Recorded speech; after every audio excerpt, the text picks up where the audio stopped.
नमस्कार, मैं हूं आपके साथ राखी लांबा और आप देख रहे हैं न्यूज एक्सप्रेस। महाराष्ट्र में विपक्ष ने चुनाव आयोग की ऐसी गर्दन मरोड़ी कि इलेक्शन कमिश्नर राजीव कुमार भी सकते में आ गए हैं। इस बार विपक्ष महाराष्ट्र चुनाव को लेकर अड़ गया है क्योंकि विपक्ष के हाथ तगड़े सबूत लग चुके हैं। हालांकि ईवीएम में गड़बड़ी को लेकर तो विपक्ष शुरू से ही आवाज उठाता आया है और लगातार इस बात को भी दोहराता रहा है कि चुनाव आयुक्त राजीव कुमार उनकी नहीं सुनते बल्कि सरकार की सुनते हैं। ईडी और सीबीआई की कार्रवाई को भी विपक्ष ने कई बार कटघरे में खड़ा किया है, क्योंकि ये सोचने वाली बात तो है कि आखिर विपक्ष के नेताओं के खिलाफ ही कार्रवाई क्यों होती है।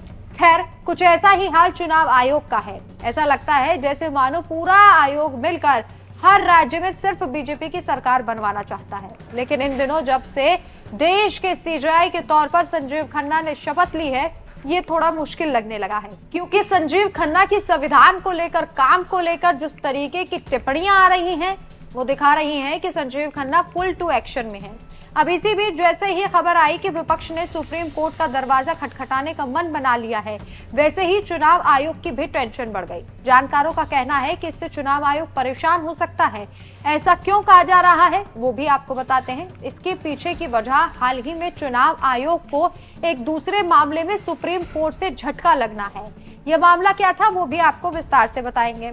देखिए, कहा जा रहा है कि महाराष्ट्र चुनाव में हारे हुए उम्मीदवार अब कोर्ट का रुख करेंगे।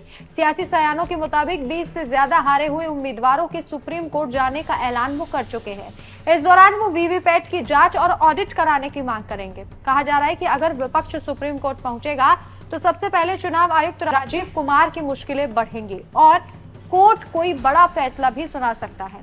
अब आपको बता देते हैं कि सुप्रीम कोर्ट ने पोलिंग सेंटर पर मतदाताओं की संख्या 1200 से 1500 करने पर चुनाव आयोग से अब जवाब मांग लिया है। कोर्ट ने 3 हफ्ते में ये जवाब मांगा है। मतदान बूथ में मतदाताओं की संख्या बढ़ाए जाने के मामले में सुप्रीम कोर्ट ने चुनाव आयोग से लिखित हलफनामा दाखिल करने को कहा। कोर्ट में दाखिल याचिका में किसी बूथ में अधिकतम मतदाता संख्या 1200 से बढ़ाकर 1500 करने को चुनौती दी गई है। इसे मतदाताओं के हितों के खिलाफ बताया गया। इंदु प्रकाश सिंह नाम के याचिकाकर्ता का कहना है कि प्रति बूथ वोटर की अधिक संख्या से वहां लंबी लाइन लगेगी। इससे मतदाता वोटिंग के प्रति हतोत्साहित होगा। चीफ जस्टिस संजीव खन्ना की अध्यक्षता वाली बेंच में हुई सुनवाई के दौरान चुनाव आयोग ने याचिका का विरोध किया। आयोग के लिए पेश वकील मनिंदर सिंह ने कहा कि इस तरह की याचिकाएं लोगों में भ्रम पैदा करती हैं। हालांकि चुनाव आयोग के वकील ने भी कोर्ट में अपने तर्क पेश किए थे। क्या कुछ कहा था वो भी आपको बताते हैं।